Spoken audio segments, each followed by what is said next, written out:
నమస్కారం అండి. అంతర్యామిలో ఈరోజు అంశం గురు సన్నిధి మనకు అందించిన వారు మంత్రవాది మహేశ్వర్ గారు.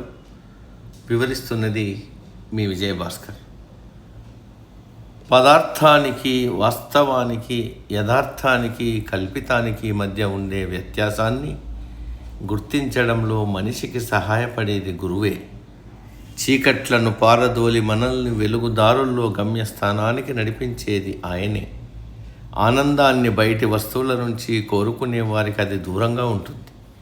ఆ భ్రమలను కలిగించేదే మనస్సు, తొలగించేది గురు అనుగ్రహం. ఎవరైనా మనసును అధిగమించి పైకి వస్తే అతడు తన సహజ స్థితిని గ్రహించి పరమానంద స్థితిని పొందుతాడు. అద్వైత తత్వవేత్త శంకరులు ఉద్బోధించినట్లు జ్ఞానం ద్వారా మాత్రమే ఎవరైనా నిజమైన ఆనందం పొందగలరు. జ్ఞానాన్ని పొందేందుకు అనేక మార్గాలు ఉన్నాయి.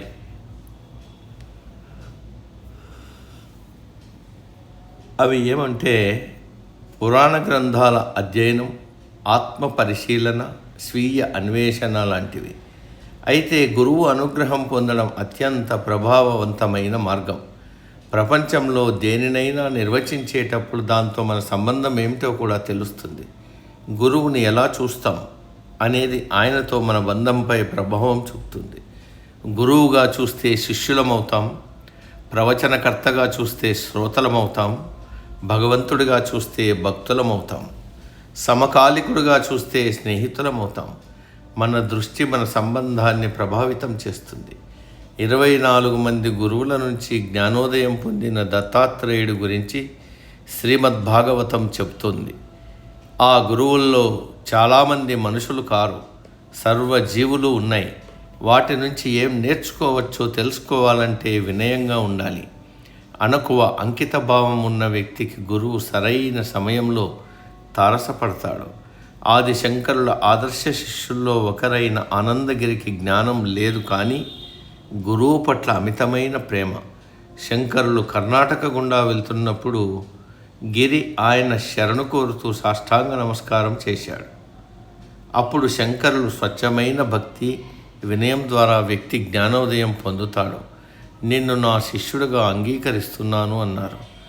గురువు సేవకు తనను తాను అంకితం చేసుకున్న గిరి ఆధ్యాత్మిక సమావేశాల్లో మౌన ప్రేక్షకుడిగా ఉండేవాడు. ఒకసారి ఒక సమావేశాన్ని ప్రారంభించకుండా ఆచార్యులు బట్టలు ఉతుకుతున్న గిరి కోసం వేచి చూస్తున్నారు. జీవం లేని స్తంభం లాంటి వాడు గిరి. పాఠం అతడికి చెప్పినా ఆ గోడకు చెప్పినా ఒకటే అన్నాడు మరో శిష్యుడు నెమ్మదిగా. ఆది శంకరుల వారు చూపుతోనే శిష్యుల ఆలోచనలను గ్రహించేవారు.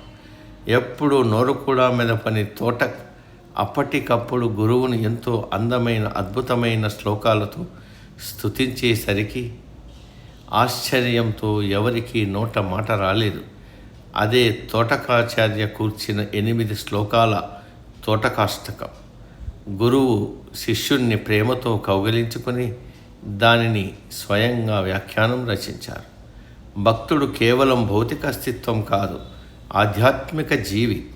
ఆ మార్గంలో ముందుకెళ్ళడానికి సరైన జ్ఞానం కావాలి. జగద్గురువు పాత్రను పోషిస్తూ కృష్ణుడు నిజమైన జ్ఞానాన్ని పొందగల ఏకైక మార్గం స్వయంగా జ్ఞానాన్ని గ్రహించిన గురువును సంప్రదించడం అంటాడు. సమాప్తం. సర్వే జన సుఖినో భవంతు. అందరూ బాగుండాలి, అందులో మనము ఉంటాం.